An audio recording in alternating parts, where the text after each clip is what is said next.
बच्चों, आज हम आपको चैप्टर 14 पढ़ाने जा रहे हैं। कौन सा चैप्टर? 14 चैप्टर अकबरी लोटा। सबसे पहले मैं आपको बता दूं कि अकबरी लोटा के जो लेखक हैं, राइटर कौन है? अन्नपूर्णानंद वर्मा। कौन है? अन्नपूर्णानंद वर्मा। क्या बताया अकबरी लोटा कि लाला झाऊलाल को खाने पीने की कभी कोई कमी नहीं थी। कौन था इसमें? लाला झाऊलाल। उसको क्या थी? खाने पीने की कभी कोई कमी नहीं थी। बहुत अच्छे से रहता था वो। काशी के उठेरी बाजार में मकान था। लाला झाऊलाल का कहाँ पर मकान था? काशी के उठेरी बाजार में। नीचे की दुकानों में से 100 मासिक के करीब किराया उतर आता था। उन्होंने जो दुकान दे रखी थी वो कितने रुपए में दे रखी थी? 100 रुपये में।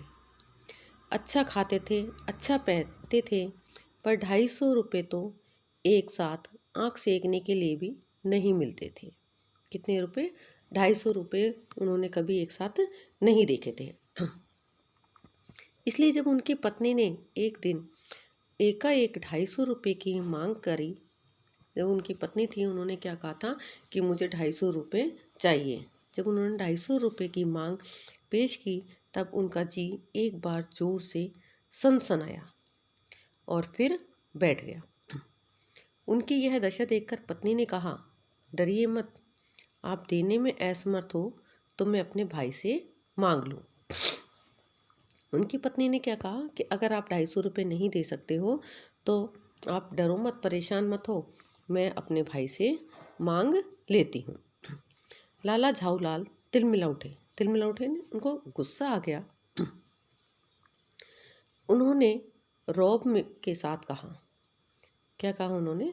रौब के साथ कहा, अजी हटो, 250 रुपये के लिए भाई से भीख मांगोगी? मुझसे ले लेना, लेकिन मुझे इसी ज़िंदगी में चाहिए। किसने कहा ये बात कि मुझे इसी ज़िंदगी में चाहिए? उनकी पत्नी ने। क्यों कहा? क्योंकि लाला झाऊलाल ने कभी एक साथ 250 रुपये नहीं देखे थे। 250 का मतलब जानते हो? 250 रुपये। अजी इसी सप्ताह में ले लेना। ये बात किसने कही थी? लाला झाऊलाल ने। किससे कहा था? अपनी पत्नी से। कि जब उनकी पत्नी ने कहा ना कि मुझे इसी ज़िंदगी में चाहिए, तो उन्होंने कहा इसी सप्ताह में ले लेना। सप्ताह से आपका तात्पर्य 7 दिन से है या 7 वर्ष से है? किसने कहा था ये? लाला झाऊलाल की पत्नी ने, कि आपका सप्ताह का तात्पर्य 7 दिन से है या 7 वर्ष से है। लाला झाऊलाल ने रौब के साथ खड़े होते कहा, आज से 7वें दिन मुझसे 250 रुपये ले लेना। किसने कहा? लाला झाऊलाल ने अपनी पत्नी से कहा। लेकिन जब 4 दिन ज्यों के त्यों यूं ही बीत गए और रुपयों का कोई इंतजाम या प्रबंध नहीं हो सका, तब उन्हें चिंता होने लगी। किसको? लाला झाऊलाल को। प्रश्न अपनी प्रतिष्ठा का था, अपने ही घर में अपनी साख का था, यानी कि अपनी इज्जत का था। देने का पक्का वादा करके अगर अब दे न सके तो अपने मन में यह क्या सोचेंगी? कौन? उनकी पत्नी। उसकी नज़रों में उसका क्या मूल्य रह जाएगा? अपनी वाही वाही की सैकड़ों गाथाएं सुना चुके थे। कौन?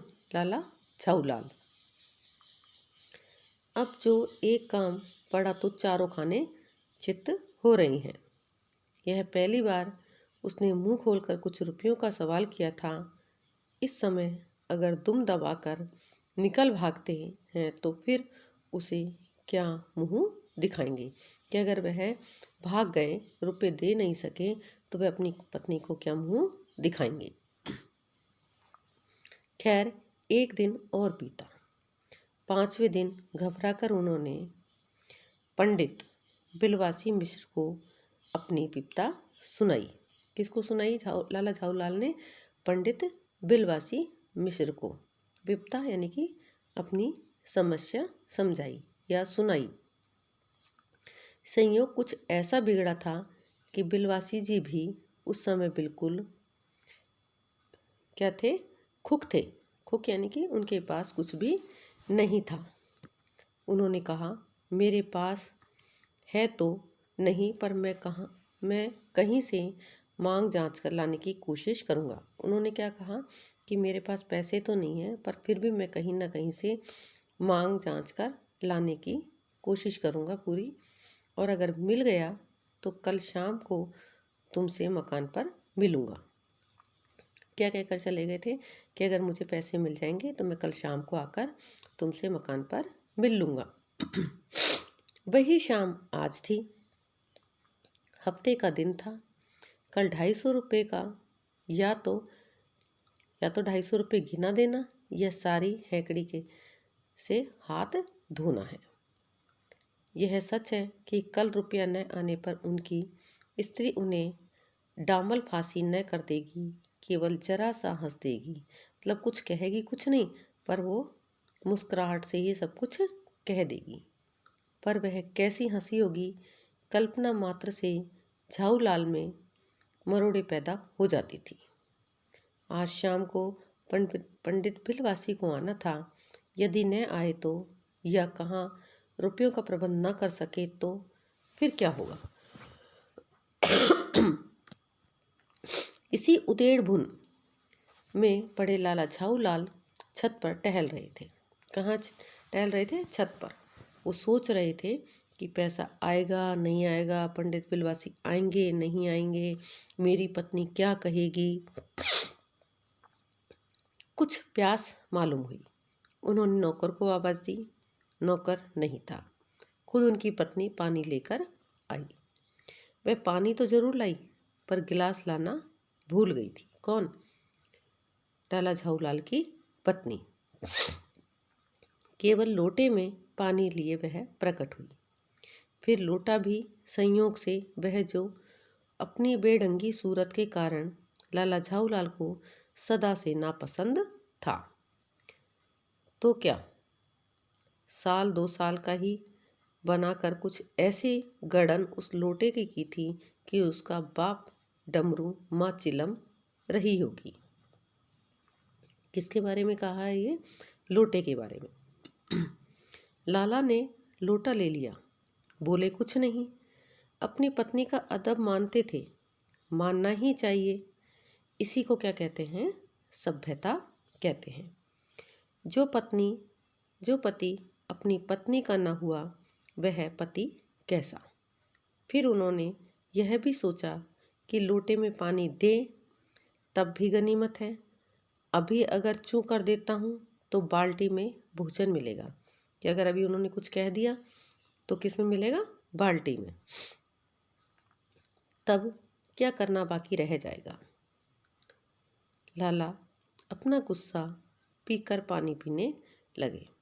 कि उन्होंने अपना गुस्सा पी लिया कि गुस्सा तो बहुत आ रहा था कि उनकी पत्नी लोटे में पानी लेकर आई थी, पर क्या करें, मजबूर थे। उस समय वे छत की मुंडेर के पास ही खड़े थे। जिन बुजुर्गों ने पानी पीने के संबंध में यह नियम बनाए थे कि खड़े खड़े पानी ना पियो, सोते समय पानी ना पियो, दौड़ने के बाद पानी ना पियो, उन्होंने पता नहीं कभी यह भी नियम बनाया या नहीं कि छत की मुंडेर के पास खड़े होकर पानी ना पियो। जान पड़ता है कि इस महत्वपूर्ण विषय पर उन लोगों ने कुछ नहीं कहा है। लाला झाऊलाल मुश्किल से 2-1 घूंट ही पानी पिए होंगे कि न जाने कैसे उनका हाथ हिल उठा और लोटा छूट गया। कहाँ से? छत पर से। लोटे ने दाएं देखा ना बाएं। वह नीचे गली की ओर चल पड़ा। अपने वेग में उल्का को लजाता हुआ वह आंखों से ओझल हो गया। देखो ये एक मुहावरा है, आंखों से ओझल हो जाना। किसी जमाने में न्यूटन नाम के किसी खुराफाती ने पृथ्वी की आकर्षण शक्ति नाम की एक चीज इजाद की थी। कहना न होगा कि यह सारी शक्ति उस समय लोटे के पक्ष में थी। लाला को काटो तो बदन में खून नहीं, क्योंकि ऊपर से गिर गया था और वो आंखों से ओझल भी हो गया था लुढ़कता हुआ। ऐसी चलती हुई गली में ऊंचे तिमंजिले से भरे हुए लोटे का गिरना कोई हंसी खेल का काम नहीं। वह लोटा न जाने किस अनाधिकारी के झोंपड़े पर काशीवास का संदेश लेकर पहुंचेगा। कुछ हुआ भी ऐसा ही। गली में जोर का हल्ला उठा। लाला झाऊलाल जब तक दौड़कर नीचे उतरे तब तक एक भारी भीड़ उनके आंगन में घुस आई थी। लाला झाऊलाल ने देखा कि इस भीड़ में प्रधान पात्र एक अंग्रेज है। कौन था? एक अंग्रेज था जो मुख्य था, जो नक्शिक से भीगा हुआ है, जो अपने एक पैर को हाथ से सहलाता हुआ दूसरे पैर पर नाच रहा है। उसी के पास अपराधी लोटे को भी देखकर लाला झाऊलाल जी फौरन दो और दो जोड़कर स्थिति को समझ गए। क्या समझा उन्होंने? कि इसी को लगा है ये लोटा। वे सारी स्थिति को समझ गए। गिरने के पूर्व लोटा एक दुकान के साइबान से टकराया। वहां टकराकर उस दुकान पर खड़े उस अंग्रेज को उसने सांगोपांग स्नान कराया और फिर उसी के बूट पर आ गिरा। बूट यानी कि जूता। उस अंग्रेज को जब मालूम हुआ कि लाला झाऊलाल ही उस लोटे के मालिक हैं, तब उसने केवल एक काम किया, अपने मुंह को खोलकर खुला छोड़ दिया। लाला झाऊलाल को आज ही यह मालूम हुआ कि अंग्रेजी भाषा में गलियों का ऐसा प्रकांड कोश है। इसी समय पंडित बिलवासी मिश्र भीड़ को चीरते हुए आंगन में आते दिखाई पड़े। कौन आ गए थे? पंडित बिलवासी। उन्होंने आते ही पहला काम यह किया कि उस अंग्रेज को छोड़कर और जितने आदमी आंगन में घुस आए थे सबको बाहर निकाल दिया। किसने? पंडित बिलवासी ने। किसको छोड़कर? अंग्रेज को छोड़कर जो उसके साथ में लोग आए थे उनको उसने बाहर निकाल दिया। फिर आंगन में कुर्सी रखकर उन्होंने साहब से कहा, आपके पैर में शायद कुछ चोट आ गई है, अब आप आराम से कुर्सी पर बैठ जाइए। किसने कहा ये? पंडित बिलवासी ने। किससे कहा? अंग्रेज से कि अब आप बैठ जाइए। साहब बिलवासी जी को धन्यवाद देते हुए बैठ गए और लाला झाऊलाल की और इशारा करके बोले, आप इस शख्स को जानते हैं? तो पंडित बिलवासी देखो क्या बोलते हैं, बिल्कुल नहीं, और मैं ऐसे आदमी को जानना भी नहीं चाहता जो निरही राह चलतों पर लोटे से वार करे। उन्होंने क्या कहा कि मैं इस आदमी को नहीं जानता कि जो चलते हुए लोगों पर लोटे से हमला करे। मेरी समझ में he is a dangerous lunatic, यानी यह खतरनाक पागल है। नहीं, मेरी समझ में he is a dangerous criminal, नहीं, यह खतरनाक मुजरिम है। परमात्मा ने लाला झाऊलाल की आंखों को इस समय कहीं देखने के साथ खाने की भी शक्ति दे दी होती तो यह निश्चय है कि अब तक बिलवासी जी को वो अपनी आंखों से खा चुके होते, क्योंकि उनको गुस्सा आ रहा था। और गुस्सा इसलिए आ रहा था कि पंडित बिलवासी जी ने मना कर दिया कि मैं इसको नहीं जानता। वे कुछ समझ नहीं पाते थे कि पंडित बिलवासी जी को इस समय क्या हो गया है। साहब ने बिलवासी जी से पूछा, तो क्या करना चाहिए? किसने? अंग्रेज ने। तो फिर क्या करना चाहिए? पुलिस में इस मामले की रिपोर्ट कर दीजिए, जिससे यह आदमी फौरन हिरासत में ले लिया जाए। पुलिस स्टेशन है कहाँ? पास ही है, चलिए मैं बताऊं। चलिए, अभी चला। आपकी इजाज़त हो तो पहले मैं इस लोटे को इस आदमी से खरीद लूं। क्यों जी, बेचोगे? मैं 50 रुपये तक इसके दाम दे सकता हूँ। लाला झाऊलाल तो चुप रहे, पर साहब ने पूछा, इस रद्दी लोटे के आप 50 रुपये क्यों दे रहे हैं? आप इस लोटे को रद्दी बताते हैं, आश्चर्य है। मैं तो आपको एक विज्ञ और सुशिक्षित आदमी समझता था। आखिर बात क्या है, कुछ बताइए भी। जनाब, यह एक ऐतिहासिक लोटा जान पड़ता है। जान क्या पड़ता है? मुझे पूरा विश्वास है यह वह प्रसिद्ध अकबरी लोटा है जिसकी तलाश में संसार भर के म्यूजियम परेशान है। उन्होंने एक कहानी सुनाई। यह बात है? जी जनाब, 16वीं शताब्दी की बात है। बादशाह हुमायूं शेरशाह से हारकर भागा था और सिंध के रेगिस्तान में मारा मारा फिर रहा था। एक अवसर पर प्यास से उसकी जान निकल रही थी। उस समय एक ब्राह्मण ने इसी लोटे से पानी पिलाकर उसकी जान बचाई थी। देखो, ये पंडित बिलवासी जो थे वो अंग्रेज को ये कहानी सुना रहे हैं। हुमायूं के बाद अकबर ने उस ब्राह्मण का पता लगाकर उससे इस लोटे को ले लिया और इसके बदले में उसे इसी प्रकार के 10 सोने के लोटे प्रदान किए। यह लोटा सम्राट अकबर को बहुत प्यारा था, इसी से इसका नाम अकबरी लोटा पड़ा। वह बराबर इसी से वजू करता था।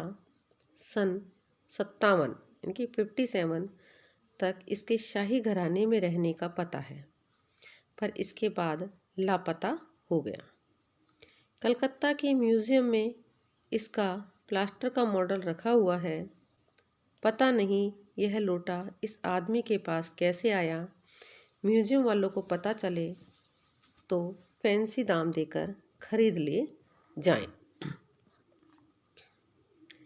इस विवरण को सुनते सुनते साहब की आंखों पर लोभ और आश्चर्य का ऐसा प्रभाव पड़ा कि वह कोड़ी के आकार से बढ़कर पकौड़ी के आकार की हो गई। उसने बिलवासी जी से पूछा, तो आप इस लोटे का क्या करिएगा? मुझे पुरानी और ऐतिहासिक चीज़ों के संग्रह का शौक है।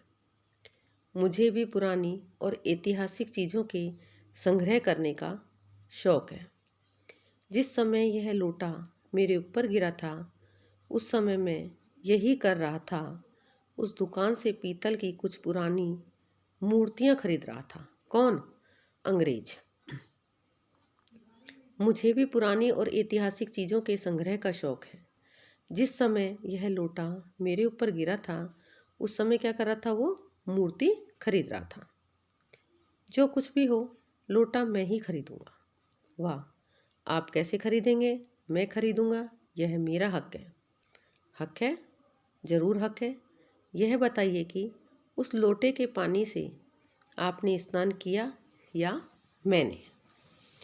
किसने कही थी? अंग्रेज ने। आपने। वह आपके पैरों पर गिरा या मेरे? आपके। अंगूठा उसने आपका भुरता किया या मेरा? आपका। इसलिए उसे खरीदने का हक मेरा है। यह सब बकवास है। दाम लगाइए, जो अधिक दे वह ले जाए। यही सही। आप इसका 50 रुपये लगा रहे थे। मैं 100 देता हूँ। मैं 150 देता हूँ। मैं 200 देता हूँ। अजी, मैं 250 देता हूँ। यह कहकर बिलवासी जी ने 250 के नोट लाला झाऊलाल के आगे फेंक दिए। साहब को भी ताव आ गया। उसने कहा, आप 250 देते हैं तो मैं 500 देता हूँ। अब चलिए।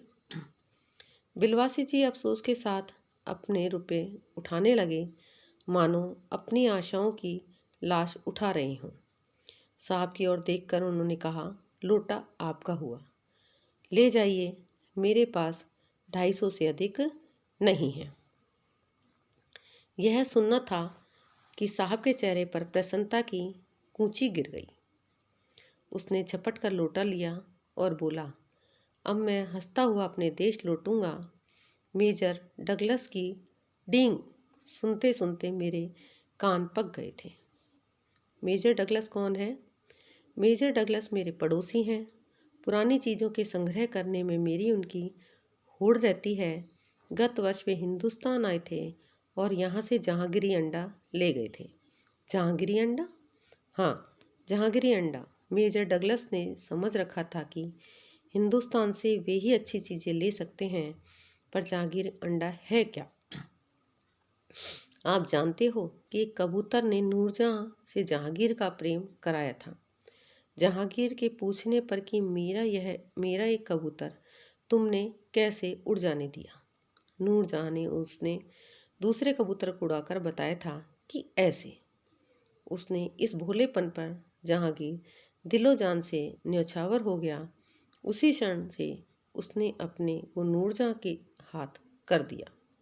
कबूतर का यह एहसान वह नहीं भूला। उसने एक अंडे को बड़े जतन से रख छोड़ा।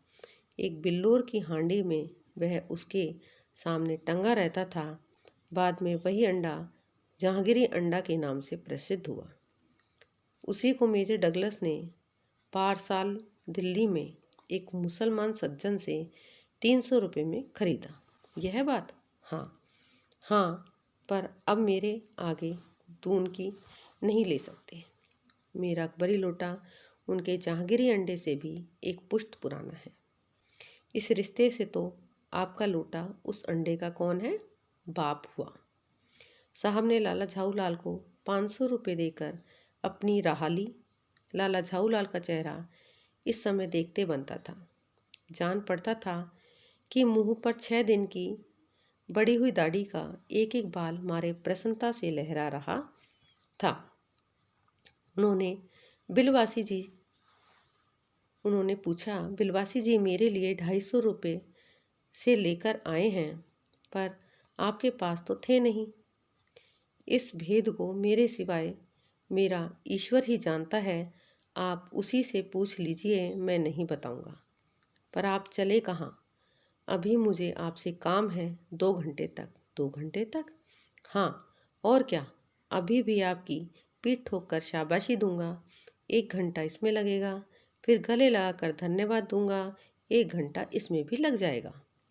अच्छा, पहले 500 रुपये गिनकर सहज लीजिए, यानी कि रख लीजिए। रुपया अगर अपना हो तो उसे सहजना एक ऐसा सुखद मनमोहक कार्य है कि मनुष्य उस समय सहज में ही तन्मयता प्राप्त कर लेता है। लाला झाऊलाल ने अपना कार्य समाप्त करके ऊपर देखा, पर बिलवासी जी इस बीच अंतर्ध्यान हो गए। उस दिन रात्रि में बिलवासी जी को देर तक नींद नहीं आई। वे चादर लपेटे चारपाई पर पड़े रहे। 1 बजे वे उठे। बहुत धीरे से अपनी सोई हुई पत्नी के गले से उन्होंने सोने की एक सिकड़ी निकाली, जिसमें एक ताली बंधी हुई थी। फिर उसने कमरे में जाकर उन्होंने उस ताली से संदूक खोला। उसमें 250 के नोट ज्यों के त्यों रखकर उन्होंने उसे बंद कर दिया। फिर दबे पांव लौटकर ताली को उन्होंने पूर्वत यानी कि पहले की तरह अपनी पति के गले में डाल दिया। इसके बाद उन्होंने हंसकर अंगड़ाई ली। दूसरे दिन सुबह 8 बजे तक चैन की नींद सोए। तो बच्चों, आपको ये पाठ बहुत अच्छे से समझ में आ गया होगा। इसको अच्छे से पढ़ना और समझना कि ये कहानी क्या है। Thank you.